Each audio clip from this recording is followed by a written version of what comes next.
Good day everyone, I am Jonalyn and Sarigumba. So for today's video, I will discuss to you the Soup Bowl game rules from 9 to 12. Rule 9. Dead ball, ball in play. The ball is dead. The ball is dead and not in play in the following circumstances. When the ball is batted illegally, when the batter steps from one box to another, when the pitcher is FP only, taking the signal or appears to be taking the signal from the pitcher's plate, or SP only, steps on the pitching plate.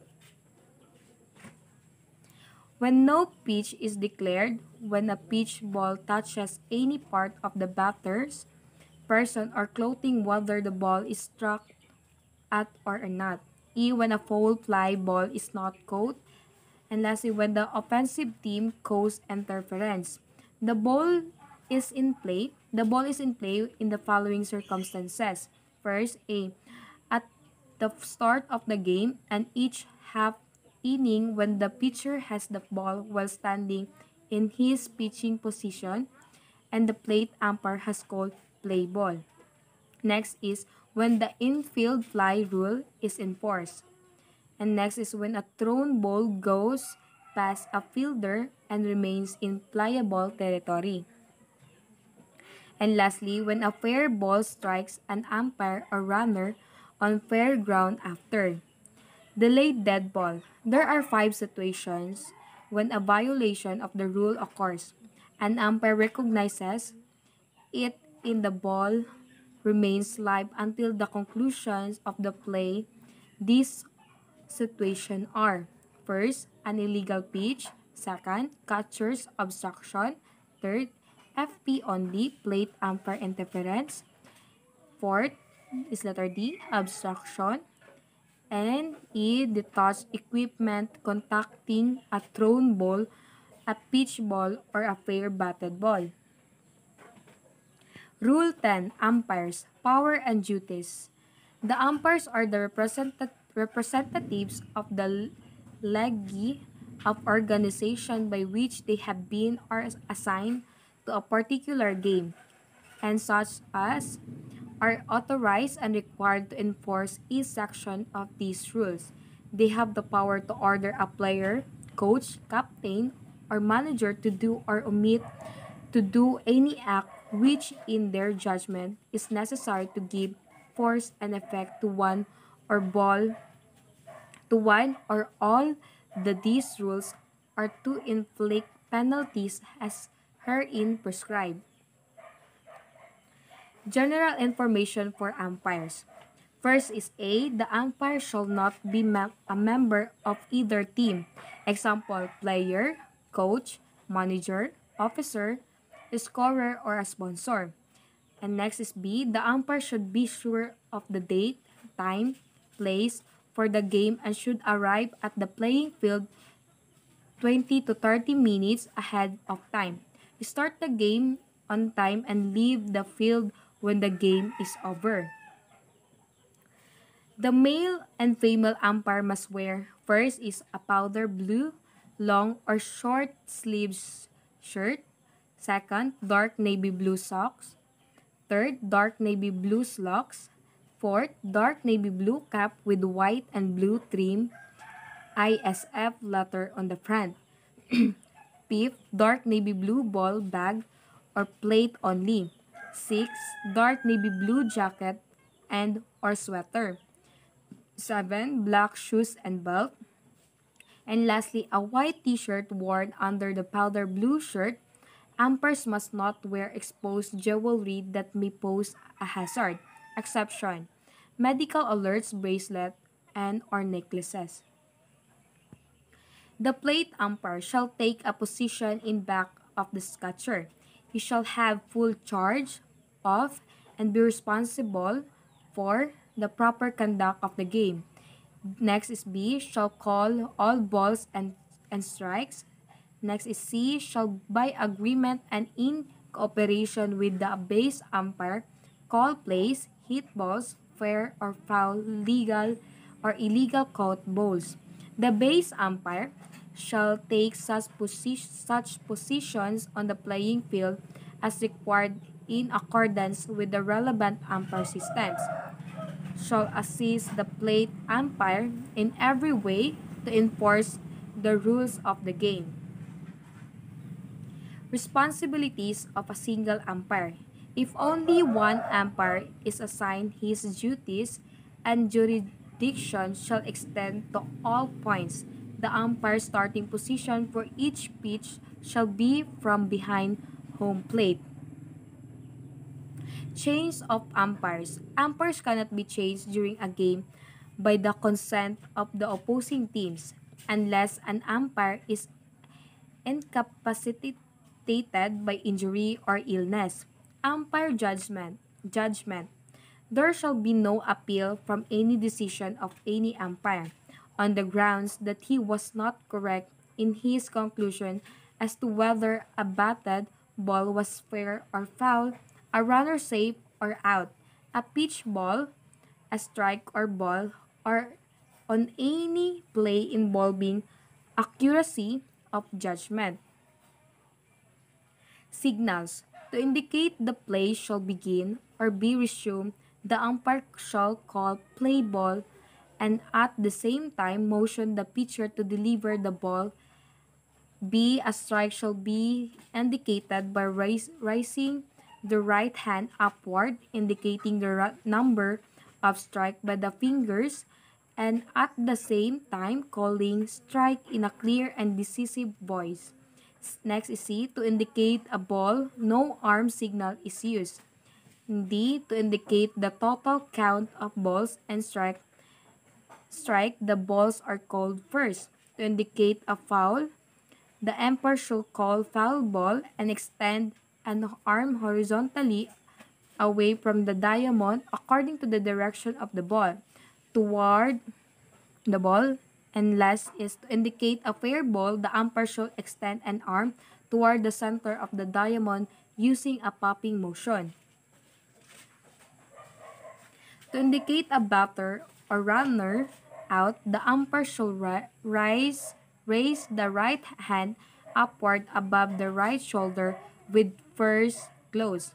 To indicate that a player is safe, the umpire shall extend both arms horizontally to the side of the boat with palms toward the ground. To indicate suspension of play, the umpire shall call time and at the same time extend both arms above the head. The other umpire should immediately acknowledge the suspensions of play with similar action.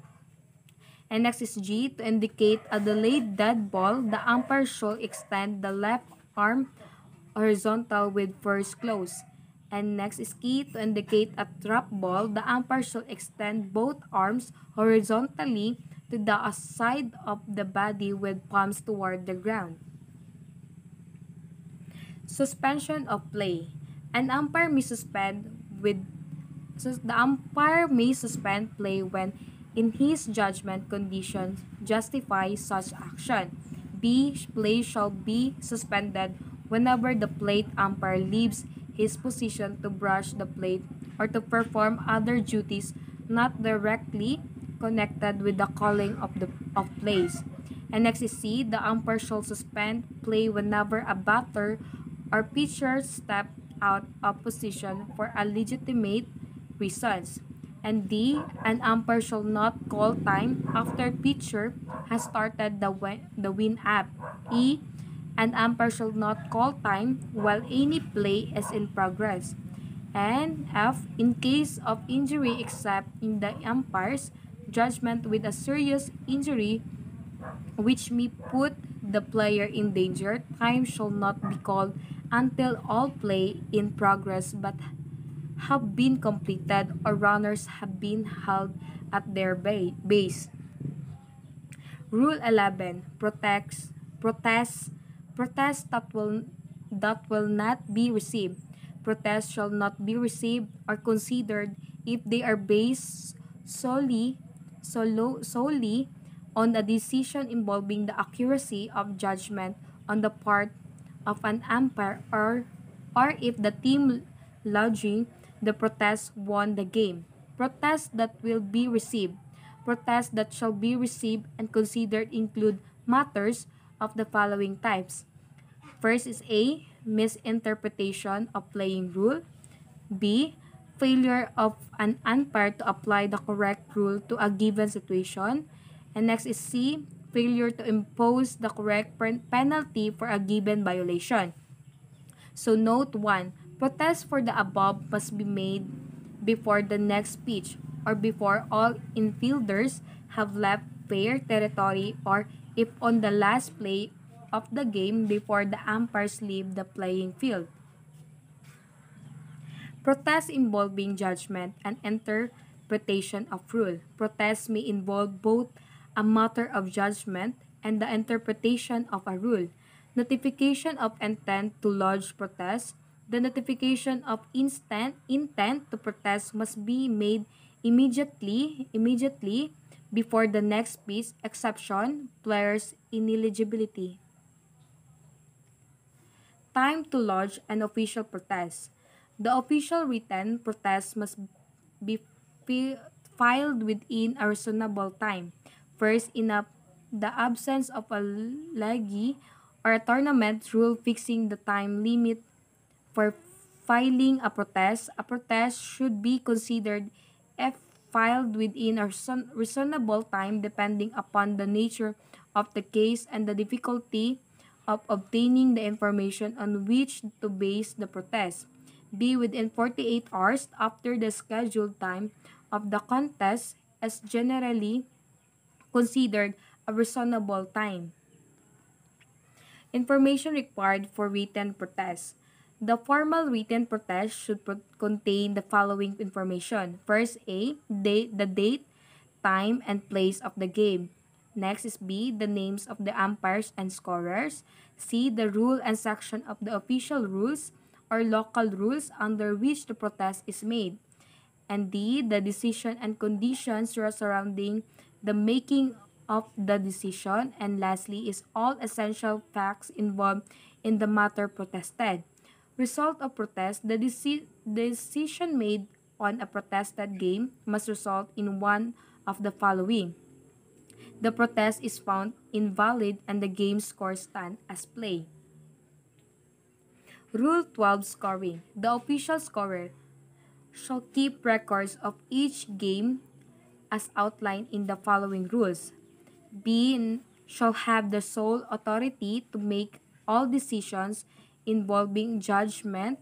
For example, it is the scorer's responsibility to determine whether a batter's advance to first base is the result of a hit or an error. However, a scorer shall not make a decision which conflict with the official playing rules or with an umpire decision.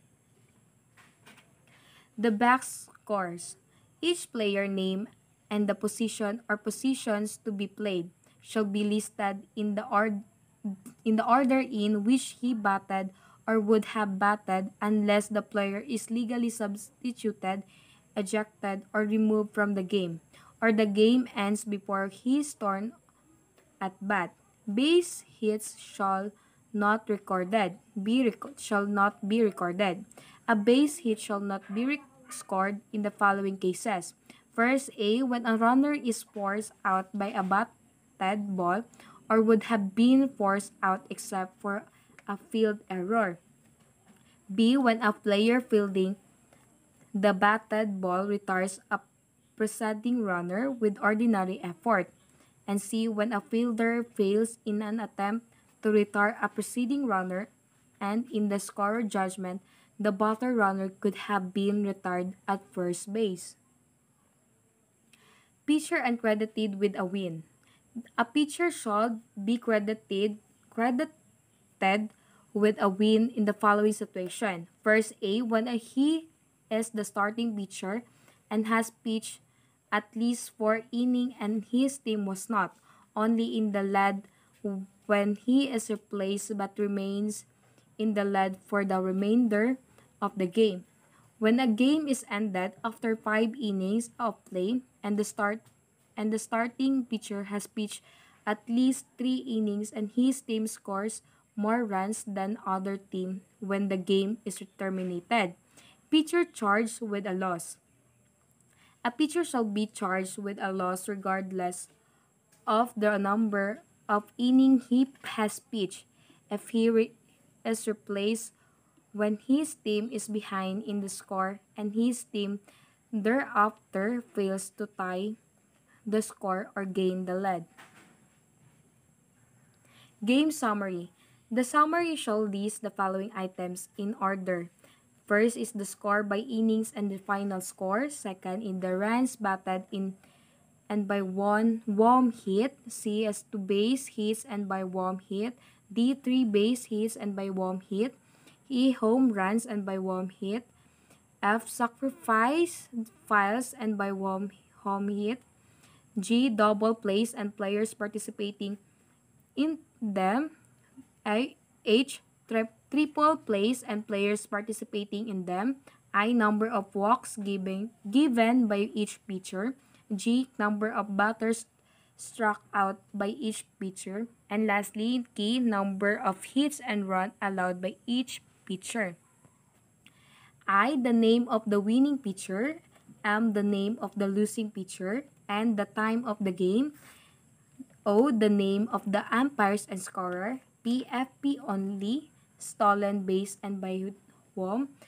Q FP only, sacrifice bonds. R FP only, the name of batter hit by a pitch ball and the pitcher who it hit them. S FP only, the number of wild pitches made by each pitcher. T FP only, the number of pass ball made by each pitcher. Stolen base.